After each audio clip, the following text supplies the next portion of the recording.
return like a second spike of COVID-19. We do.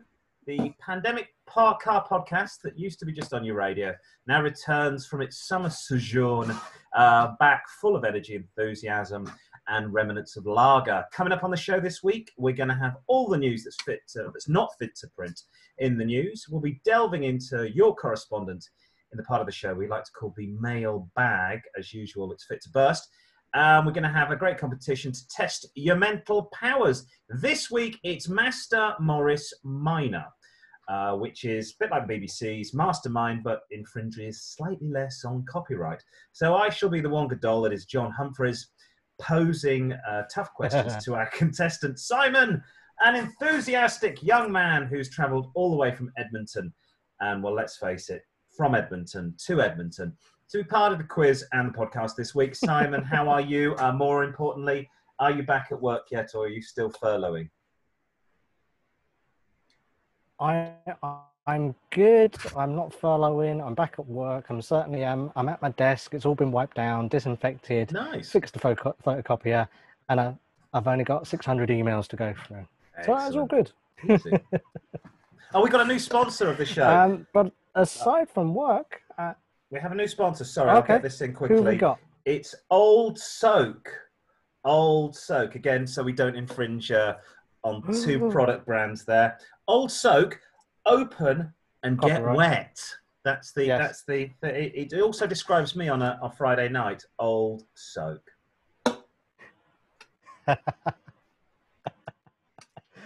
Oh dear, yes. Gin soaked. But anyway, we've got a great show today. We have some exciting and international and exotic in our Lost Highway section of the show. I have an amazing car in store this week for the classic car section. It is the VW Scirocco. Wow. That's a good one. We'll be telling you more about that later on. I'm very excited. We will also be asking the age-old question of who is the person that spends £1,000 on a badass exhaust system for their 1988 VW Golf, which is only worth like £500. It doesn't make sense. But anyway, stay tuned for that and more on the show. I'm Simon Sujuan, and did I ever get the feeling that you wanted to go, but still had the feeling that you wanted to stay? You knew it was right, wasn't wrong. Still, you knew you wouldn't be very long. Go, stay or go. Excellent. Jimmy, that's Simon Suju on there. The show's very own Jimmy Durante, a cultural reference for everybody over the age of 80. We're really trying to get down with the kids and the millennials. I'm Richard Green, and I got homies on the south side. I've got some Vatos on the east side. Well, my honeys want a G-ride. We're bringing up the lower east side. Yeah, I'm representing all the gangsters in leafy southwest London. This, of course, is Car-Boyz. Thank you very much for tuning in. I've got my take now. Yes, Car-Boyz. It is. The time for my take. It's when I take a sideways view of the world from my own weird, and I would argue warped perspective. But unlike other sections of this podcast, this will be an open data. Who am I kidding? It's a benign dictatorship. I shall rule unchallenged as El Presidente. This week, as I've been thinking about fun in the sun, travelling on holiday, as Camp Cliff Richard once sang, we're all going on a summer holiday, no more working for a week or two. It's a lovely sentiment. Of course, Richard in the movie Summer Holiday, Cliff Richard, I should say, and his mates, the Shadows, borrowed a London bus from London Transport to travel all the way down the south of France. I don't quite fancy borrowing a Route Master at the moment, since they're full of COVID-19, and the fuel alone would cost a fortune. I have, though, been toying very gently with the idea of buying a camper van. And we're all aware the idea of flying off to some exotic location this summer has been put on hold thanks to the coronavirus. There's no chance on earth you can jet off to the Maldives, let alone 10 nights half board in Benidorm without quarantining for at least another 2 weeks. Well, as you probably know, the Car-Boyz were off for a short 2-week break, or rather I enjoyed a break in the sun in Cornwall, and I rented a cottage, and it wasn't cheap. We didn't go together, by the way. It's not that sort of relationship. I went with my wife and children. I didn't get much change from £2,000. So I thought, how could I do it cheaper? And it got me thinking, or more specifically, seeing as this is a motoring show and not a show about summer holidays, I'm not Judith Chalmers, despite the tan. I thought, how could you do this cheaper? I thought, how expensive is it then? Sorry, that's me. How expensive is it then to buy a camper van? And is there a cheap way of doing it? In a word, unfortunately not. You can spend a couple of grand and get a 30-year-old camper van that sleeps two and is on its last legs. You'll be welding the underside of it every winter, fitting new engine parts, and most likely breaking down on the M5 on your way to Cornwall. Alternatively, you can spend 20 grand and get a slightly bigger vehicle, maybe 10 years old. That'll sleep full with a kitchen, a toilet, and a shower, and it won't break down every 10 minutes. And of course, if you do have the toilet, remember, number one only, never number two. Spend about 10 grand and you'll get a usable two-berth camper that'll be reliable, but won't have all the singing and dancing parts. It'll be at least 10 years old. It'll need some work. What I would say is, what model should you purchase? What model would you go for? My mum's friend's got a two-berth Peugeot. They love it. Quite reliable. Diesel. French diesels are reliable. I think the vans based on the Mercedes Sprinter are some of the best and the most solid. Anything Japanese, of course, will go on forever, as they always do. One interesting find I had a look on the internet was an ex-prison van that you could be had for about 8 grand, fully insulated and ideal for conversion. Plus, you wouldn't have to, you could leave the cells inside. These are all individual cells here, and you could leave them inside so you could lock up the children. I quite like the idea of buying one of those. A friend of mine owns a short wheelbase Mercedes Sprinter, not a converted camper, just the van. He drives down to Cornwall whenever he likes, whenever the desire takes him, and he goes surfing.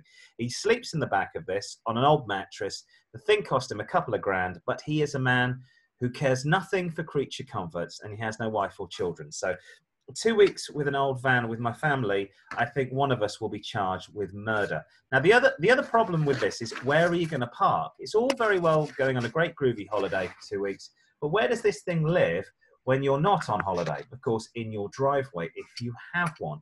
I think if I could buy a small Japanese van converted into a camper, maybe take a large tent so I could bung the family in that, we might survive the summer. And all this sounds very good until you factor the elephant in the room, which is, of course, good old British weather. Right now, very amazing, hot, one of the hottest summers we've ever had. But I have known summers when it never stopped raining. And by that, I mean, if you're listening to this in California, you won't understand what I'm saying. In Britain, some summers, it never, ever stops raining. Camping and wet family members do not mix. So maybe I will just continue to shell out for a holiday cottage and enjoy the creature comforts. It sounds much better than a face full of wet, damp canvas. Simon, any thoughts?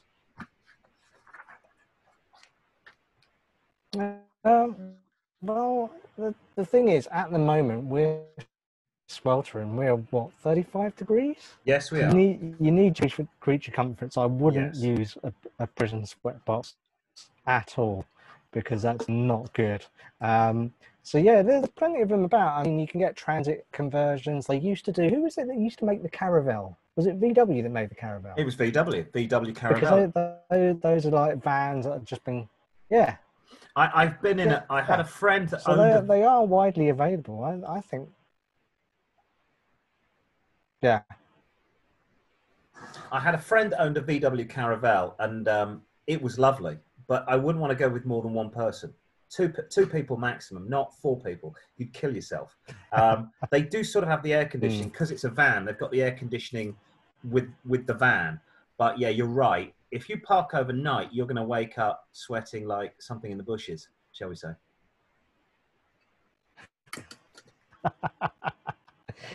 Yes, you probably would. Yeah. I think you've got to love for the drinks. Yes, you've got to love it. You've got to really want to be going out and surfing, and really, you've got to have a driveway. You've got to have something to park this. It costs 20 grand to get a good one. 20 grand is about 20 summer holidays for me. So it's like, what do we do? Do we do this or do we do this? And then it's not free to park when you get down there, because this isn't America. In America, there's plenty of places you can park for free. England, there's no land. There's no public land anywhere. You are always going to have to pay, unfortunately, for parking. So maybe not. No. Country's not built and equipped to be able to do that. I don't think so. I think if you really love it, if you Many really things wrong. if you really love it, you're really committed, you and a partner, you like surfing or something, yeah, go for it. But I like my holiday, I had a jacuzzi, one with the holiday cottage, which was very nice. Shall we have some news? Nice. Yes, let's have some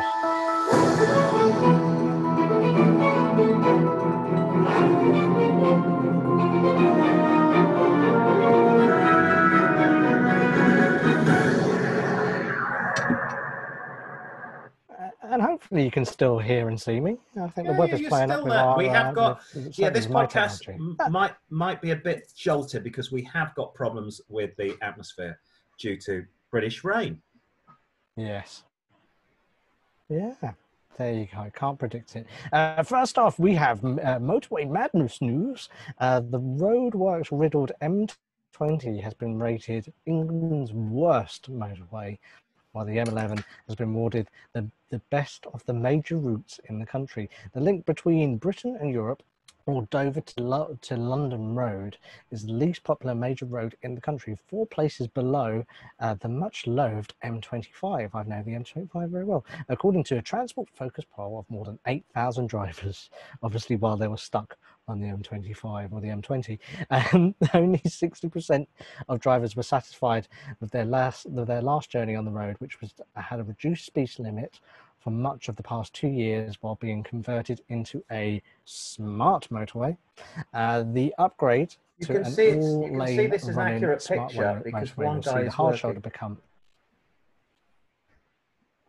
Yes, and the rest are all on a T-brake. Yeah. But if you didn't know, the hard shoulder would become the operational 4th lane designed to ease congestion and improve traffic flow, which we found out recently doesn't work. That's despite the overwhelming criticism that the Highways England bid to turn busy routes into smart motorways, with investigations last year concluding that they were more dangerous than traditional motorways with an emergency lane.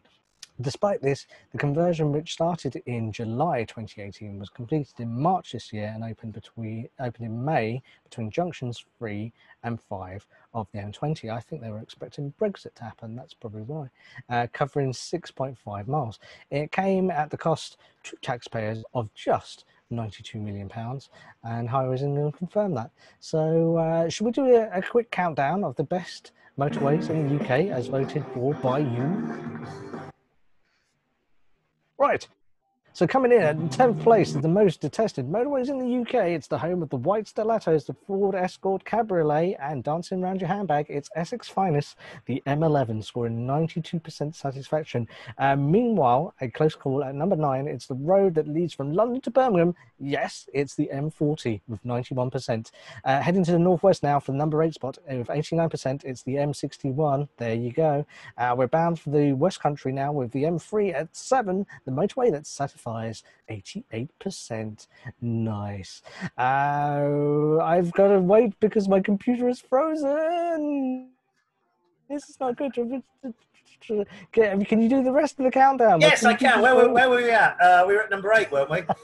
We're bound for the West Country now, and the M3 at 7, a motorway that satisfies... Number 6. 88%. We're taking a break from the official motorways to take a classic A road at number 6. It's the road that links the grim north to the soft south. It's the A1 at the halfway point now as we turn. Look alive at number 5, the M56. You'll be spoilt for choice at 4 between 2 motorway greats. The M65 and the M62 both rank 83%. Then at 3, it's the road to Cornwall. It's the M5. Joint at 2 with 82%, the rate of satisfaction amongst its users is the M1 and the M5, one going up north and one going Wales bound. And of course, the number 1 spot, the worst motorway in the UK by a long shot, is the road to the continent, the road to Dover from London, the M20. Now, I need to lie down after that. Now, the problem is, it goes 90%, 91%, 82%. Yes. M26, what is it, 62? 63%. Yes. It's a massive drop. Not good, is it? I've done that route once, and it was awful. I did it how old's my daughter? So I did it 7 years ago, 7 years ago. It was dreadful. And this was at Right. 2 o'clock in the morning. You don't know where you're going. I ended up going round the M25, had to go back on the junction and come back on myself. There's no signs. When you get there, it's always packed in the summer because everybody's trying to get to and from the continent. It is a terrible road. Yes. So yeah, up yours, M20. And anyway, it's probably not being used. We'll never go to the continent again, will we? That's it now due to COVID-19. As long as they keep sending me the cheese from France, the beer from Germany, and the wine from France as well. I was going to say the wine from Switzerland. You wouldn't want that. I'll be happy. No, that's not good. Yes. Right. Do this story slowly because I'm going to print off the script. Okay, going to do a slow story now. Simon appears to have frozen himself. Meanwhile, cycling Nazis strike again with the help of COVID news.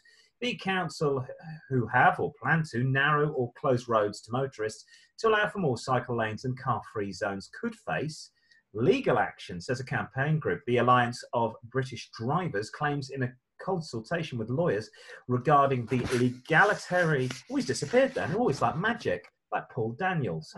The Alliance of British Drivers claims it is in consultation with lawyers regarding the legality of authorities shutting roads, widening cycle lanes and extending footpaths without public consultation. It follows the announcement from the Department for Transport that councils can apply for a £250 million emergency fund made available for the installation of road restrictions to promote walking and cycling as parts of efforts to reduce the pressure of public transport and encourage social distancing during the COVID-19 pandemic. With commuters being told to avoid public transport, the government has tried to actively encourage people to take up cycling and walk, giving councils the power to make provisions for this. Bicycle sales, as we've reported before on this show, have resumed by more than 50%. Have been up, so I should say, more than 50% as a result, although traffic volumes are gradually returning to pre-lockdown levels and more people are heading back to work. They're using their cars more often. I've found the traffic near me in southwest London is back to the levels it was pre-COVID-19. Now, in order to make changes to the roads, local authorities have been using temporary traffic regulation orders, which allows councils to regulate traffic in their areas. You see, these ladies are complaining about this, the lack of disabled bays. This is what's been happening. They've decided, right, we'll get rid of these disabled bays and make this for, I don't know, cyclists that obviously don't exist. Now, the new temporary traffic regulation orders include the introduction of new or wider cycling routes, expanding pavements, and in some cases closing residential side streets to traffic entirely, creating low traffic neighbourhoods. I don't know what's happened here. I believe we've lost one of our participants in the podcast. Hopefully he will be returning very, very soon. We'll try and get Simon back because you don't want to look at my ugly mug for the entire duration of the programme. Now, the ABD, which I'm not sure who they are, claims, that's the Alliance of British Drivers, I do apologise, claims many of these measures have been taken with little or no public consultation, and they quest the legality of the actions. What's been happening to me in my local town, which is Kingston upon Thames, is that we've had, hang on a second, I have to invite my colleague here who's not been attending. There we go. When he's back in, we can resume a dual podcast as opposed to the one podcast. Now, the Kingston Bridge near me has been narrowed to allow cyclists to cross, even though they have a cycle lane and a footpath. So, Kingston Bridge has 2 lanes. It's got 2 lanes going north, 2 lanes going south over the bridge, dual carriageway, and then it's got a nice wide path for the cyclists and a nice wide pavement. Unfortunately, the council decided that the wide cyclist, which is nearly the width of a single car lane, is not wide enough. So now car traffic on Kingston Bridge is now down to 1 lane, and the cyclists get 2 lanes, which doesn't make any sense because a bicycle is far smaller than a car. But they think everybody's going to cycle. Well, they're not, because you're not going to cycle 12 miles and then do lots of shopping with your children, are you? So it's all very interesting. And yes, that's what's been going on. And I've lost my colleague here. So I'm going to try and get him back. He's been invited, but yeah, he hasn't he hasn't come back to me. So I'm not sure what this podcast is going to look like without Simon Sujuwan. I'm going to try one more chance to get him back, and then I think we might try and there we go. We've invited him. He's been invited, but he hasn't popped up, which is very strange. What shall we do now? Shall we? I think we might stop the recording. No, he's back. Admit. I thought for one moment he wasn't going to be. He has been admitted, which means there he is. Oh, you're back, dear boy. I'm back, but I'm going to change location. Because I think it's me. I think it's my computer's overheating. It's not you. It's me. He's heard that before, folks. We were just talking about cycling Nazis that seem to have taken over the local council. Another area that's been affected is around Kew. If you're familiar with Kew Gardens in London, they have 2 cycle lanes, which are adequate enough for bicycles. They've decided to take half of one lane of the road. It's a single carriageway road. It's a B road. They've taken half of one of the roads. So if traffic is coming the other way, you have to you have to go very slowly because they've widened this road and put cones off. The other problem is traffic coming the other way. They haven't put cones for the cyclists coming out of London. They've actually, so they have to go into the cycle lane. So basically, if you're going into London, you're very safe. You're coming out of London, not so safe. You're going to die because a bus will go into the back of you. So that was a completely ridiculous, isn't it? Ridiculous. And I keep going on about Kingston Bridge. Kingston Bridge, and I know you've got this in Edmonton. Kingston Bridge, we've lost the dual carriageway. We're now down to a single. It's now down to a B road with just one lane each way. Cyclists have twice as much room as the cars, but there's no cycles. And, you know, it's all very well saying get it on your bike, which is a good sentiment if I, as a single man, am going to get my hair cut at the barber's 3 or 4 miles away, fine, or go and do a bit of shopping. I've done it before, cycled to Kingston myself, done some shopping and come back. Except it doesn't work when you've got 2 children. It doesn't work when it's raining and you're going to go to work. It doesn't work when you're cycling 12 miles. You can't cycle 24 miles a day, 5 days a week and go into work. People are not going to do it. If you can't use public transport, you're in your bloody car. So you've got no choice.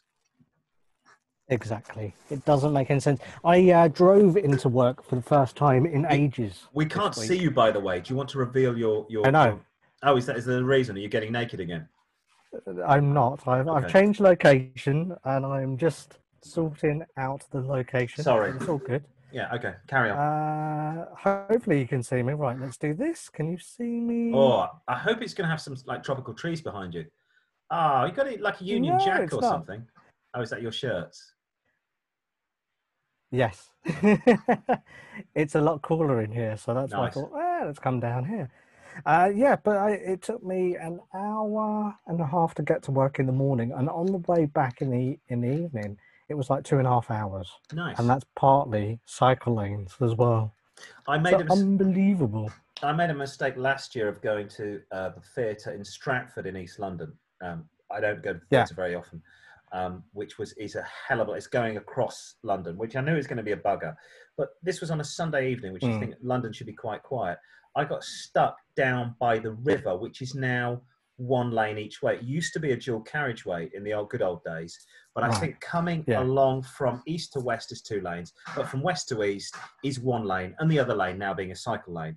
And on a Sunday evening at 4 o'clock, 5 o'clock, we were stuck in traffic. I'm like, there's no reason for this. The reason is you think this cycle lane is necessary, and it isn't necessary. If you want to get on a bicycle, that's on you. Good luck with that. But it's not helping the flow of traffic in and out of London. And it's like a broken record. I'll say it again and again and again. I am not getting out of my car for certain journeys. I am not going for a meeting with somebody covered in sweat and getting drenched. And from a safety point of view, I cycle round the corner. I cycle and go to the next town over. I don't commute cycle because it's too bloody dangerous. There's too many deaths. Traffic's bad. I would just about do it on a motorbike, but I have an uncle that did the TT for something like 6 years in a row, and he would never get on the road anymore because I used to say, well, you did the TT, it's really dangerous. You were at Silverstone as a motorcyclist. And he said, but at Silverstone, an old lady, a myopic old lady in a 1986 Volvo doesn't just pull out straight in front of you. And she's not going to cross the road. She's not going to cross the road.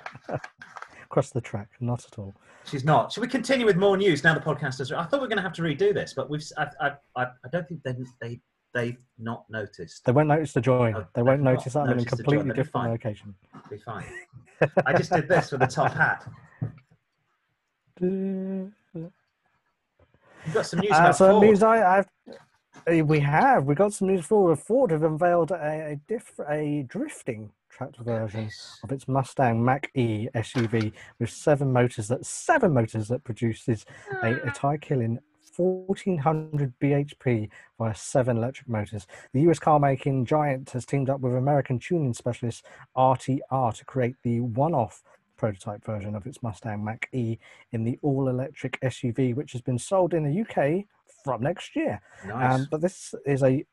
But this one is built specifically for the track. It takes the electric vehicle performance to another stratosphere, where even Musk and his SpaceX project would have difficulty in competing with. We're giving it a 1,400 bhp of power to create 7 times the power of a Nissan Leaf. And I know which one I would choose.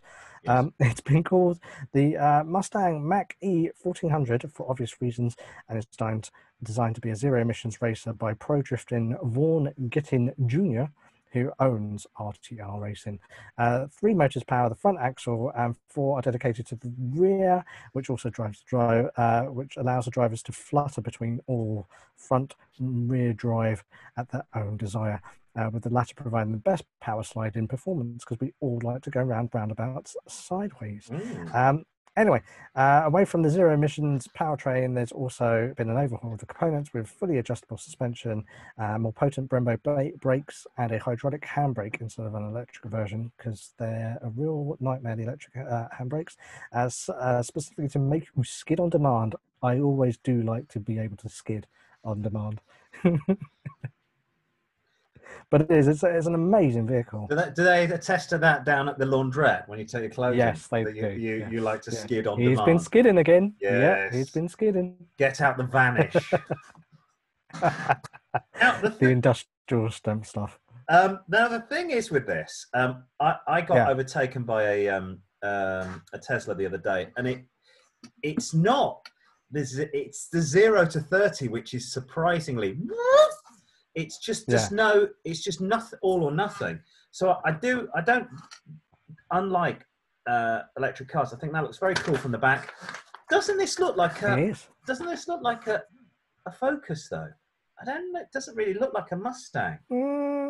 What's the hatchbacky it looks bit? Like a Focus. Well, the hatchbacky bit here.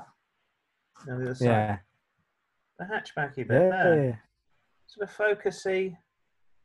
Elongated Focus. Or a Subaru. But anyway, I think that's very cool. I don't think it's sustainable. I'm not going to be. It's not an environmental car. If you think that's environmental, you're a fool, because that is just going to churn through batteries, and where you're getting your electricity. And my God, how long will that drive at 1,400 brake horsepower? Basically, it's going to go sideways. It doesn't work. It's going 3 miles, isn't it? And then you're going to need to take it home and recharge the whole thing. Finally, you can play games. You could see which ends first, the tyres or the batteries. Yeah, exactly. It's going to be a close call. Finally, in talking of tyres, in Rent a Tyre and Save Some Cash news, this is the weirdest story of the week. A new subscription service has been set up with the aim of renting customers tyres in the same way you stream movies via Netflix. Tyre manufacturer Bridgestone and garage network ETB Auto Centres have launched an all-inclusive monthly tyre subscription with prices starting from £7.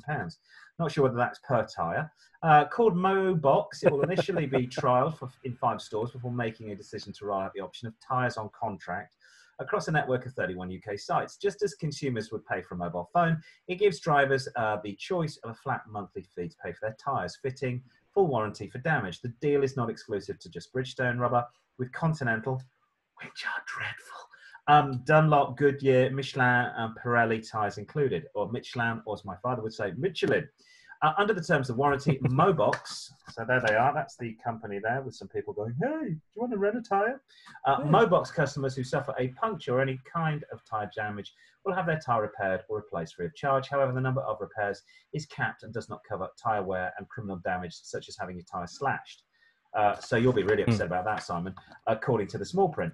With the AA stating that last week some 4,000 cars suffered pothole-related damage, the concept of having puncture rubber repaired or replaced at no extra cost may appeal to drivers living in areas with poorly maintained roads. What? The whole of the UK? The subscription service will originally be... anyway, you don't need to worry about that. You just have Waze. If you've got the Waze app, Waze will go, coming up is a pothole. It really is. They're very, very good. The subscription service will originally be available at ETV depots in Worcester, Cheltenham, Cirencester, as well as 2 Britannia depots in Bristol and Coventry. I can tell from your expression you're not impressed. Well, if you think of planes, because I do think of planes a lot, they do. They rent the engines. Some there's some airlines that rent the engines. So I don't see why renting your tyres shouldn't be any different, really. Okay, so from £7, so, so is that the whole car?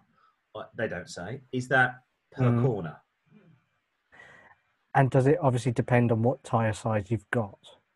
If it's per corner, then that's quite bad, because that's what?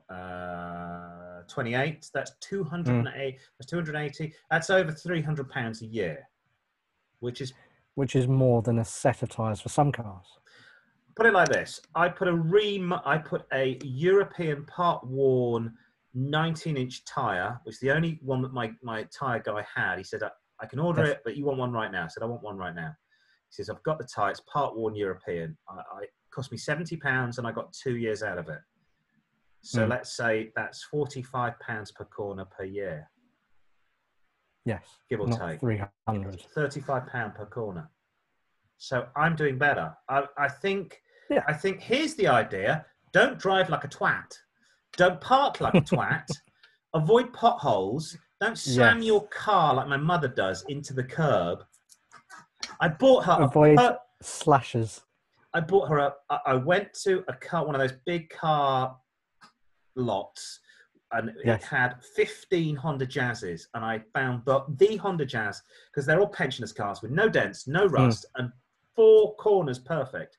And I saw her 6 months later and went, why is every single alloy chipped? And I was like, how are you parking this? And she was like, I don't really know. So anyway, if it hits something you know to stop. Yes, exactly. So I'll take a deep breath on that one. She doesn't really care about her alloys. But just drive a bit better. This is just a con. Oh, that would be an ideal world. Just drive less like a knob end. Avoid potholes. What you do, you've got these 2 eyes. So stop texting. Stop being on the phone like this. Right? You can wear these. You can go cordless. Look at the road while you're having a conversation with the person. Hang on, where are you? You're there. No, you're there. You're there. You're there. That person, right? You don't have to do this. Hello, yeah. Oh, that's right. You look at the road, avoid potholes, be kind to your tyres, get a little tyre pressure gauge, work out what the tyre pressure should be. Every 3-4 months, check the tyre pressure. This is silly. We did a thing, didn't we? Was it with the Fiat Panda that they were going to lease for £99 a month? I can't remember. It was a new lease system, but you never got to own the car. I think this is for idiots. This is just for people that don't care about motoring. It's not hard to learn about tyres. You don't ever have to change your tyre. You don't have to be a petrol head. This is just like this is just taking stupid people for a ride. Absolutely. Doesn't make sense. Put driving at the top of your priorities when you're driving. That does usually help. It's really easy. I mean, it's not. You remember? You're old enough like me to remember back in the day where tyres did pop all the time. Crappy old 1970s, 1980s cars. The tyres went all the time. But there's also there's an element of fun in seeing a nail in the side of your tyre going, I reckon I can get this fixed for 25 quid. And usually you can. You probably A guy will can, just yeah. take it out, put a rubber plug in, glue it in, redo your tyre. You go, yeah, I just spent 25 quid and I did something for myself. People just don't care anymore. Don't go and use that service. Is it time for the classic car selection? The jazz It band is time. Backs, yes, the Fantastic. jazz band about Donald Byrd and we've Dizzy Gillespie and Miles Davis have all been resurrected from the dead. Yay! Oh yeah. They've also been on holiday. Smoking jazz cigarettes. Yes. Thank you, Miles. They're glad to be back. They are glad to be back. This week's classic car is a two-door coupe that can trace its origins back to 1974, because the original Volkswagen Scirocco was the replacement for the Karmann Ghia, which was a beautiful car, and setting the template for all future Sciroccos because it's underpinned by the Golf mechanics. This meant that amazingly some of the versions had as little as 60 bhp. However, the current Type 3 Scirocco has officially announced in June 2006, with production of the model coming out of the Auto Europa assembly plant in Palmela in Portugal. It went on sale summer 2008 in Europe, and the aim of the model was to inject some desirability into the VW brand, which was with all its common traits, which was pretty well built, affordable, and safe. And this car achieved the 5-star Euro NCAP rating. It was initially only available with one engine and one model, which was a very high-spec GT trim. The engine was the same 197 bhp turbo 2-litre engine that could be found in the Golf GTI hatchback. However, there was also a choice of a 6-speed manual or a 6-speed dual clutch, which is called a DSG automatic gearbox. The new entry trim and a couple of less powerful. You can see that? Oh, nice. That's it. Nice. This is what the arse end looks of it like. Ooh. It was the entry trim of the coupe with less powerful engines were introduced with 138 bhp 1.4 turbo petrol and 168 bhp 2-litre diesel. The diesel is probably the best model to go for if you're looking for low running costs, although they may have fiddled figures, who knows. Fuel economy for these models ranges from 53 to 55 mpg, while the CO2 emissions of either 134 or 139 kilograms a kilometre, if that was actually the real reason, meant road tax bills were only £130 a year. That being said, the petrols aren't too bad either. They manage more than 40 mpg, while the 2-litre top of the range still manages 38 mpg according to official figures. Road tax will set you back a fair whack, although it will range from £145 for the entry model, petrol model, to £210 for the 197 bhp version. So what do you look for in a car like this? Well, the engines, apart from the 1.4 turbocharged petrol, they all need a new cam belt and water pump every 5 years, and that will cost you around £500, which isn't too bad, while you'll need to service the aircon every 2 years at £80 a go. Other parts and maintenance costs are reasonable too, with a set of front discs costing 70 quid and 110 quid with the pads at 70 quid. If you need to replace the front electric door, mirror, motor or glass, that will cost you about 53, so that's not too bad at all. These are of course main dealer prices, and if you go to an independent specialist, you will probably pay considerably less. Although the Scirocco is mostly well built, owners have complained of some mildly irritating squeaks and rattles, especially from around the windows. And this is the best bit. You could apply some Volkswagen special lubricant. Who knew they made some special lubricant? They can cure the They have a special lubricant. They can stop the squeaking and the rubbing against the. If you bend over, seals. please. I'll be applying the special lubricant. You might also notice some less than perfect color matching between bumpers and bodywork, especially in the wrong light. This is especially notable if you've got candy white or salsa red. And electrical issues can also be a concern. Early cars suffer for some glitches, are hard and therefore expensive to get rid of. Make sure everything works before you take plunge, and also the Bluetooth system, because it's quite primitive. Check if your phone will work with it before you buy. So how much would you pay for a VW coupe like this? The early 2009 models with around 130k on the clock will set you back 3,995, so just under £4,000. But spend a bit more. I found an '09 plate Scirocco with 65,000 miles on the clock in silver in Gloucestershire for £6,500. That's not a bad price. Not bad. It's a great alternative to the GTI. It's a good alternative to the Golf. Did they make a Seat version of the Scirocco? I don't think they did. No. I think it was just a VW version. Now, what I was going to say is two things. Firstly, if you do, it was the power windows that they had the special lubricant. That's bullshit. You just buy silicone grease or silicone spray.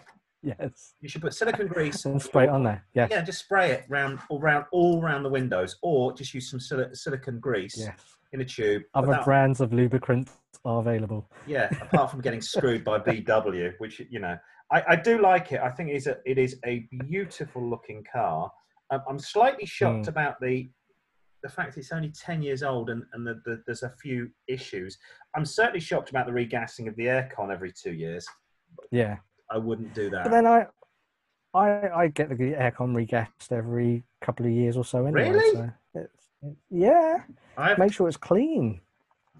I haven't had my aircon regassed on my wife's car. 12 years since we've had it. Never had it on my Honda. So long as it keeps you cool. It's cool. In weather like this, it's fine. Absolutely It smells fine. bad, but I mean, it's cool. No, it doesn't. It's fine.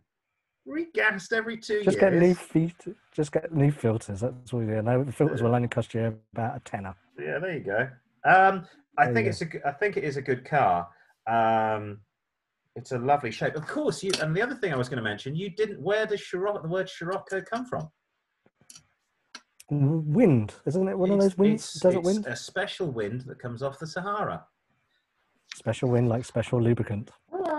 VW special wind, the Scirocco. It is a nice car. The only problem, the other problem is because hot hatches have in my ownership of hot hatches was in my 20s. So it had to do everything. It had to be, I had to be able to get 4 people in it. I had to be able to get crap in the back. So it had to, at times to be a van. I'd move house with just my car. It had to look good, had to sound good. The backs on this are quite small. The aperture for getting stuff in, you would be better off with, and then that sounds a bit old school Top Gear, doesn't it? Hello. Yes, the boot space is, but it's a real pain in the arse. You need a beard. I need a beard. Yeah, that's right.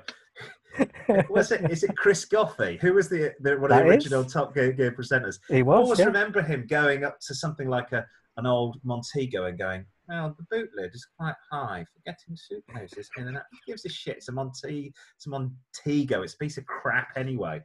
That was the only thing. Of course, he's now more famous for being Danny Goffey's dad from Supergrass. Yes.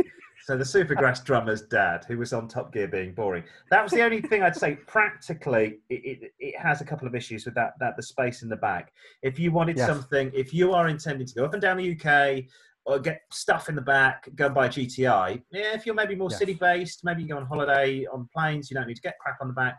You're happy to rent a van to move house.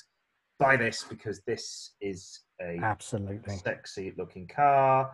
And I think it has aged particularly well. Although, as I did say to you before we started the podcast,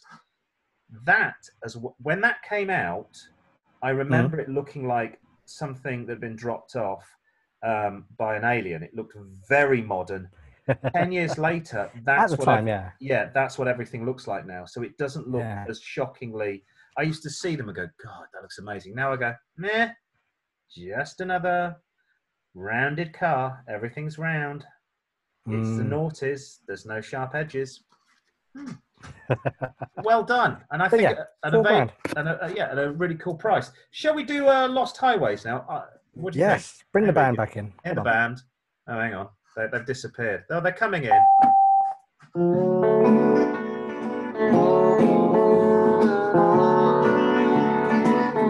The been to the beach. I can't decide whether this is Hawaiian. Oh, it's Hawaiian, isn't it? Well, I like to sleep with my sister. I like to sleep with my aunt. Sorry. Flowers around their neck. My redneck is so goddamn red. No, that was Lost Highways. I don't know why we picked that bit of music today, but hey, it's royalty free. It's all good. It's our feature where listeners email in and give us their favourite roads and the reason they love them. It could be a quiet coastal road that leads down to the sea. Alternatively, it could be a straight 2-lane black top that leads to infinity and invites you to gun the pedal to the metal. Whatever your poison is, let us know your perfect driving road here at Car-Boyz. Simon, you're first off out to the Far East. Yes, well, not Far East, to the Middle East. Middle East. Because first in the Middle East. inbox this week is Dubai Dubstep, nice name, writes in and says, "Here, Car-Boyz." I'm guessing they're probably not native of the UAE. Says, East end of the UAE, I think. You say you don't have enough hot places, so here's one to get your lug holes round. That is exactly how it's written it. While on business... That's not your effing camel, son! Sorry. While on business, he went to Jebel Al-Jays in Ras... Easy for you to if say. you're geographically challenged, it is in the UAE Oman border. Jebel Al-Hajas is the highest mountain in the Emirates, standing at 6,268 feet above sea level. The road has got magnificent views and rocky terrain, and then that is perfect for drivers craving experience a thrill. This place is in the UAE, as I said, gives there's a great drive up the mountain with plenty of toilets and viewing points. I think he has a weak bladder. Yes. Who knows? A couple of cabs it won't further be through down drinking beer, will it? Yes. There's the last car park that serves great coffee and snacks. The last car park has a lovely view of the valley below, and no cars are allowed beyond this point. Start early as it gets pretty warm, probably as warm as it does here, but it's the best way to get to the top to see your achievement. The twist and turning of the roads as you climb up make your adrenaline rush like never before. This exotic mountain road is just an hour's drive away from Dubai, and you can hire an SUV in Dubai like a Land Rover or a Range Rover to make the road trip more exhilarating. He closes by saying, if you want a quick way down, it has the world's longest zip wire. So if it was a hire car... Yeah, but what are you going to do about it with your car? You just leave it up there? Yes, this is also another view from it. Oh, go on, let's have a look. Oh, nice. It's one of those nice, beautifully, no potholes on there, is there? Middle Eastern roads. No. Don't need to rent your tyres on that road. No, you would definitely not need to rent your tyres. Very exciting. I like the idea. I do like a zip wire, but I would wonder. Yes. You would have to take short straws as to how to drive the car all the way back down. We're moving on now. Next email from Lucy Lulu. She says, "Love the show, boys. You wanted somewhere hotter. We're going for the hot. We don't at the moment because it's boiling in the UK. But she lives in Nairobi in Kenya." And it's currently 27 degrees. I think it's about 33 here at the moment. It feels like it's probably like 1,000 degrees here. Yes, she wants a great drive. She takes the Thika or the Thika Superhighway, a road that's probably the best in the whole of Kenya, joining Nairobi City and the industrial town of Thika or Thika. Parts are fairly new. It's been well built by the experts from China. China. Also, China, great roads. Terrible people. Also, it's been a motorway. It's a great driving road because of its sheer epic scale. It's got a whopping 12 lanes. Wow! In some sections, several businesses surround the roads, making entrepreneurs to be interested in the areas around the road. So the road serves several functions, including video shooting for the majority of Kenyan musicians. Oh, okay, so they're nice. Yes, they're shooting there. They're pop videos there. Several universities, including Jomo Kenyatta and Kenyatta University, are also found along the road. It's 40 kilometres in length. It's a great highway. That might get us banned. And it's been widened. All I did was laugh. And it was ultimately designed to be safer than the road that preceded it. Now, I went to school with a kid whose dad worked in Kenya. Yes. in the 1970s, and he told me that the roads there were so bad there would just be bodies all along the side of the road because Wow. people would walk straight out in traffic, not understanding the concept of traffic. Hopefully, that is not the case anymore. Yes. But that does hopefully. look an interesting, if not, I'm not sure whether it's a deadly drive. 12 lanes, more than anybody would And we want. thought the M25 was bad. I can't believe there's that much traffic in Kenya. Anyway, so 2 fantastic highways. If you want to get your lost highways onto Car-Boyz, please email us. It can be a local road. It can be an exotic road. We do not care. Email the Car-Boyz at car-boys@outlook.com. Facebook, car-boys, boys with a Z, at Car-Boyz 4Zs. Twitter, car-boys at car_boys, boys with a Z. Instagram, at car_boys with the 3 Zs, because 4, I guess, was already taken. Yes, it was. It is time now on the show for me to cue up yet another fantastic piece of not the inbred music. Hang on, stand by. Yes, time to delve into the bulging sack that's overflowing and known locally as the mailbag.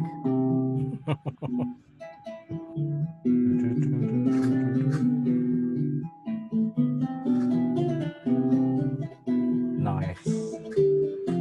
Very medieval. That's brilliant. You've got the first one, Simon. That's over to you. Yes. Stephen in Colchester says, hello, Car-Boyz. Hello. Hope you're all good. Yes, we are. We're just sweltering. It's just too hot. We are great here in Essex. He says he's a fan of the Big Blue Oval and wants to know if he should go for a fantastic Ford from the 1990s. Yes, there you go. His mate's dad is selling his 1998 Ford Scorpio Ultima Cosworth Estate 2.9 24 valve engine with auto box. Its car's 22 years old, but only has 60k on the clock and was only used for weekends. Nice. What would you guys think? And what would you look out for? He wants about £4,000 for the car. I think £4,000 is probably quite expensive. Yeah. But what an engine. Cosworth tuned. It was the unofficial Cosworth version of it. It was the replacement for the old Granada, which essentially is the same car. It was just facelifted and they called it Scorpio. And that was an executive car that most executives drove. My dad had one. So it's pretty good. It was he had the Granada, then the Granada Scorpio, and then it was just purely the Scorpio. And everybody hated this because it's got a big smiley face on the front. Look, hello there. Look at my smiley face. Everybody hated this car, but my dad loved it. I liked it. There is a few caveats with this. Yes. Look in the footwells. Look underneath. It is a Ford. Yes. Rust is an issue. ECU problems are common. Fuse boxes are vulnerable to moisture and contacts rust, which I remember my car, my Ford from a similar era had problems with the electrics. This is bad. You're going to need to replace the timing chain, the 24 valve stretches. That's going to need to be replaced every 3 to 4 years or every 60,000 miles. The auto boxes historically and this is an auto, only last up to 80,000 miles. Wow. It sounds like a lot. It is. If you love Ford, if you're prepared to put up with the foibles you're going to get with this car, go for it. I think 4,000 is too expensive. I think it's quite unique though, as well. It is unique. People would look at it and go, "Yes, yeah, that's what Scorpio." That's what you got to balance out because my old XR3i is now going for 10 grand, and I sold that for 500 quid. So maybe I was stupid not to hang on to that. So I would say, historically, Fords are making money. If you're prepared to chuck money into this, then I don't think you'll lose anything. Yeah, you're going to have the running costs. Building the running costs, building the fact that at some point you're going to need a new gearbox. But what's a new gearbox? Recon gearbox? Yeah. Maybe 900 quid? Maybe less? Yeah. Yeah, that's not too bad. So, yes, we quite like the shape of that. You like it because you're a Ford fanatic. I do. Yes. Not so much, but there you go. There you go. Well done. Thanks for that, Steve. Andy in Newcastle says, "Why Car-Boyz?" How are the lads? How are the lads? Fishy on a dishy. Fields of gold.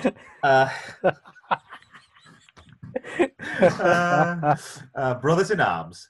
Uh, uh, long way to the top if you want to rock and roll. Highway to hell. Now I'm sounding Indian. He wants a saloon or a sedan car, but this is what he wants. Not me doing impressions of rock and rollers from the northeast of England. He says he wants a saloon or a sedan car with the biggest boot. He doesn't care about the badge. He wants a nice big car with a huge boot. He hates 4x4s. He hates SUVs. He doesn't want an estate car because he says he doesn't want to look old. He's got 15 grand, but he needs a big boot. So, Simon, any thoughts? I looked this morning. You could get a 16-plate Ford Mondeo saloon for around £10,000. So 9,995 is what you could get. 541-litre boots, so fairly good size. That's good. And it also looks like an Aston. It does. It does at the front, very much so. Okay. Mercedes S-Class and Audi A8 both come in with 505 litre, so it's less than the Mondeo. BMW's 5 Series is good, 560 litre. The choice is, well, you really don't have much choice. It's the same car. Skoda Superb or VW Passat. 5 years old. The Passat is 586. The Superb is 590. Now, this is a suggestion. Maybe you don't want to spend 15k. How about spending 5? Get the old Superb, which has the bigger boot. That's got 620 litres. If you remember that, it sort of it looks like it's a hunch at the back. Yeah. This is my friend who's from Germany, lives in West London. He travels back and goes with loads of stuff and then fills his car up with amazingly nice German wine and brings it back. He's got the old Superb, but I think they changed that about 10 years ago. So that's 620 litres. So you might be able to get one of those for £5,000. But I'll be honest, I've driven this car. I would get a Passat because it's a nicer car. It's a nice car, apart from the clock on the dashboard. I hate analog clocks. God damn, it's like 19th century. Like but apart carriage from that, clock. Yeah. What is it? Oh, look at my Rolls Royce, and it's got wood as well. I'm not a massive fan of that. I do like an fake wood, an LED, an LCD clock. I like the 80s look. So it's got a fake clock in the middle, but drive-wise, the diesel Passat does an average of 45 mpg. So you'll save money as well. Yeah. So that's possibly what we'd advise. Where are we next? We go to Cornwall now. We've got Donovan from Cornwall. It says, love the show. He's just lost his company car. Yeah, I can imagine. He drives a poor car on the week, during the week, which he's using at weekends. He needs to have a reliable runabout for his wife, and his kids. He likes an estate and wants to know what he could get for £2,000, which isn't a lot. Yes, I'd have looked. If he could spend a bit more, if he can wait a bit and get up to about 3.5, he could get a Volvo V60. Oh, let's have a look. Nice. That's pretty good. It's pretty good. Which is a decent car. So I would say save your money a bit and then try and get the Volvo. Yes. If you can't afford it, what would you go for? Japanese. Older Toyota Avensis estate. Honda Accord estate. Which I can attest the Honda Accord is built like a tank. We found this one is an 07, even though it says 56 on it. CDT-I Sport Tourer, 76 on the clock, which is nothing for these cars. £2,000. £2,000 for that car, 15 years old. Yeah. Alternatively, Mitsubishi Lancer estate, as I mentioned previously, Skoda Superb estate, Volvo, 10 to 15 years old. But I would personally go for the Honda Accord because it is built like a brick. What's it? And my old carpenter has one of these. He's not old. It's just that I don't use him much anymore. Yes, he has one of these, and he says it just keeps going and going and going. And they look quite modern as well. That doesn't look like a 15-year-old car. The old Accord still looks quite nice. Finally, we've got Tracy in Malaga. Hola, Tracy. She's been furloughed by her company. She's on her way back to work, but in Torremolinos, 10 miles away from her home. She doesn't really want to get on the train. She's thinking, I want a small car. Doesn't cost too much to run. What should she go for? She has €3,000, which is give or take £2,800, which is not a lot. What do you think, Simon? I would go definitely for something European. Yes. Probably. I think you'd probably recommend a Seat. So yeah, Yes. VW Group. There it is. Ooh. That's the Seat Ibiza. We found this one in, well, not this one, but one like this, because that's obviously an Yes. English plate on it. We found a Seat Ibiza in Murcia, which is around the corner. 1.9 Sport, 70k on the clock, 2009 model, so 10 years old. Good condition, bang on the €3,000. And bearing in mind, if you're buying a Seat in Spain, loads of Seat mechanics everywhere. Yes. They can work on the car. Tracy, I'm guessing, is English by the name. So just find yourself a good English-speaking garage. And yeah, Seat, I don't think you can go wrong. Strong little car. And she's going, I've done that route. That's a really quick, it's like a 15-minute drive from Malaga to Torremolinos. So yes, that'll keep her going. And fingers crossed, save you from getting the dreaded COVID. But who knows? Right, shall we have it's time for our quiz. And I've got some new music. If I can find it somewhere here, I have got some dedicated new serious music. Hang on, stand by for the new quiz. Here we go.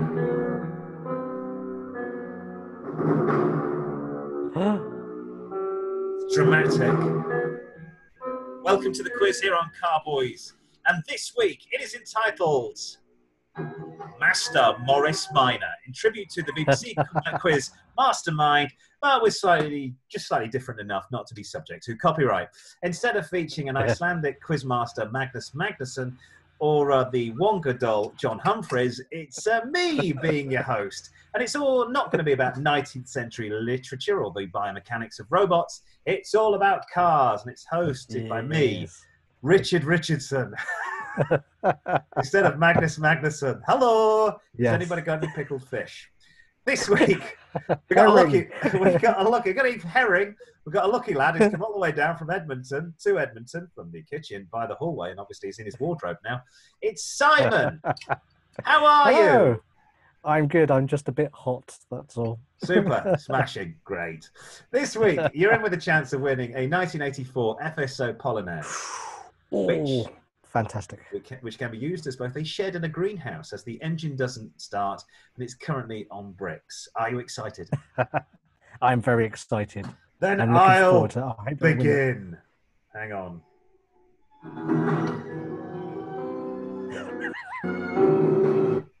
And if we do like the original Mastermind, but unlike it due to copyright reasons, if I get stopped for time, I will finish my question. I've started, so I will finish, just to get that right. Okay. First off, the car quiz questions on Master Morris Minor. We have question 1. The slogan for which auto brand is the best or nothing? The slogan for which auto brand is the best or nothing? The best or nothing? Ooh, pass? It's been 100 years. Oh, sorry. Excuse me that. It was Mercedes-Benz. Oh, okay. Yeah, I didn't know that. I didn't know that. The best or nothing. I would thought it would be something like... They're going through the or nothing phrase at the moment. Yeah. I thought it'd be joy, work will set you free, or strength through joy, but there you go. That's just me. Strange. Which weekly UK automobile magazine refers to itself as the world's oldest car magazine? I'm going to take a guess. Is it Autocar? You are correct. Yay! So far, one out of one out of 2 so far. So that was good. That was good. Yes. Moving on. Which car brand produces the V12 powered Aventador and the V10 powered Huracan? That would be Lamborghini. You are correct again. Lamborghini was the answer. In 1971, the Rolls-Royce Silver Shadow had a 2-door model. What was the name given to that? The Rolls-Royce Shad had a 2-door model. I think it is still the name given to the 2-door models of the Rolls-Royce. Do you know? Flying Spur? I'll give you a clue. It would be how Sean Connery would pronounce the furthest west county in Rafe. England. Is it Rafe? No. Furthest West County. The first county west in the UK. He would pronounce Corniche. Oh, Corniche! Yay! I go on holiday, Corniche. Question 5. The Beetle was the world's best-selling vehicle of all time until the late 1990s. It was overtaken by which car? Toyota Corolla. Correct. I didn't even need to go. There's a clue. Question 6. Which name was given to the most famous? What name was given to the most famous Dodge Charger 1969 driven in a television series? The car was. Is it the General Lee? It was the General Lee. It was the Dukes of Hazzard. So far, we have 5 out of 6, I believe. Complete the title of the American TV sitcom and also the title of this podcast, Car 54. Where Are You? Where Are You? Which starred, I think, the guy from The Munsters. Do you ever remember that TV series? No. No. Very strange. Enough, It was I only saw it in reruns on Channel 4 in the 1980s, when Channel 4 were literally buying absolutely anything in. Yeah, it was Car 54. Where are you? Again, we're playing to the demographic that's nearly dead. Question. So you got that one wrong, but never mind. Question 8. What informal name was given to the specifically designed vehicles used by the Pope during outdoor appearances? Pope-mobile. Yay! Correct! Of course, the Pope-mobile. I believe, though, that the current Pope is trying to downsize and owns a Fiat Panda, I think. I think so, yeah, that's right. Yeah. In which European city is the Volvo Group headquarters? Gothenburg? Gothenburg, Sweden. That is correct. Where they basically take the body parts off Ford Focuses and put body parts on for the Volvo. Just saying. Yes. What was the top selling car in the UK in 2016? 2016. It would be Fiesta. Ford Fiesta, that's correct. Well done. Between 2003 and 2015, who appeared in Top Gear alongside Jeremy Hammond, Richard Hammond, and Jeremy Clarkson? Who was the third? That'd be James May. James May. Correct. Again, I've forgotten how much you've scored. I think 2. I think you're up to. Yes, you're up to 9. You've got 2 wrong. Hang on, you've disappeared on me again. We seem to have lost a participant in this car quiz, which I don't know why this has happened. I'm going to try and invite him again. He has been invited. This is very interesting. He's decided to disappear on me. As soon as he pops back, of course, we will continue the quiz. So far, you will probably prove me wrong at home. Simon has managed to score 9 out of a potential 11. The questions he got wrong was the Car 54 question, and I also believe he got the Mercedes-Benz question, which I assumed was Avec Man Fly or Spencer Joy, which was apparently no, that's not the logo of the Mercedes-Benz company. The Mercedes-Benz company logo is all or nothing, which is very nice. We have 2 more questions left. We are nearly at the end of the podcast, and we are still waiting for Simon Sujiwon to return. I will put out another a request for him to return to the podcast. There we go. I don't know why he's left us. If you are listening across the world, if you're listening in the UK, you'll know we are surrounded by lots of thunderstorms. We don't usually get thunderstorms like this. So that sort of atmospheric pressure is probably playing havoc with us here. If you want to get in touch with the show, here are our details. You can email the Car-Boyz at car-boys@outlook.com. Facebook, we're car-boys at Car-Boyz. 4 Zs at the end. Twitter, car-boys at car_boys with a Z. Instagram at car_boys with 3 Zs. You can write to us. You can ask us questions. You can generally be abusive. We don't mind. We have had that before. We couldn't care less if we get a bit of abuse. We have thick skins. We're British. We're used to getting lots of abuse. Let's try and invite him in once again to see if he wants to rejoin the quiz. He has been invited. So far, I think he's going to win the Polonaise because he has got it. He has got 9 out of a possible 11. Our 2 last questions. I'll go through the 2 last questions as soon as we get him back. If we don't get him back, I think, we'll try and invite him once again. Yeah, doesn't seem to want to come and join us. I think he's probably having problems his end. So far, he is in line with winning that 1984 Polonaise, which I'm sure he'll be very happy about. I think we're going to give him 1 or 2 more seconds. And that's about it from Car-Boyz. Sorry we've been away for 2 weeks. We have been busy having a holiday, having a life, because we don't get paid for this at all. We don't really make much out of it on YouTube. We're just here to try and entertain you about the world of cars from a real perspective of people that love cars and people that are really into cars, as opposed to people that are trying to promote an actual brand. We're not trying to promote any brands. We're giving you a combined knowledge of around about 50 years of car ownership. So thank you very much for tuning in. I think we're going to have to say goodbye. I think we're going to have to wind things up because he's not coming back to us. Thank you very much for tuning in to Car-Boyz here on this very hot Wednesday afternoon. We'll be posting this. We'd like your comments. We'd like you to tune in again. We'd like you to get in touch as much as you can. Thank you very much. We'll say Simon has won the competition. We'll give him that special prize. That's about it from us. Tune in next week, same time, same place. We'll give you more car information and have a bit of a laugh. See ya.